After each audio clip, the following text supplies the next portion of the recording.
గొప్ప ప్రార్థనా పరుని కాదు, కానీ కేవలము దేవుని కృప. ఒకరోజు నేను ఆటో తోలుతున్న సమయంలో నాకు అనిపించేది, ప్రపంచంలో నాకంటే దరిద్రుడు ఎవడైనా ఉంటాడంటే ఎవడో లేరు.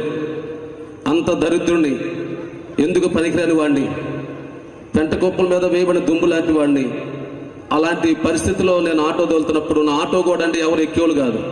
ఎందుకంటే సీట్లు తినిగిపోయాయి, తుప్పెక్కిపోయి ఉండేది, ఎవరు ఎక్కేవాళ్ళు కాదు. ఆ సమయంలో ప్రార్థన చేస్తున్నప్పుడు నాకు ఒక దర్శనం వస్తే, ఆ దర్శనాన్ని ఎవరు చెప్పుకోవాలో నాకు తెలియక ఒక సహోదరుడు ఉన్నాడు. ఆ వ్యక్తి పేరు వర్ధన్. అయితే ఇప్పుడు ప్రస్తుతానికి ఆయన తెనాల్లో ఉన్నాడు.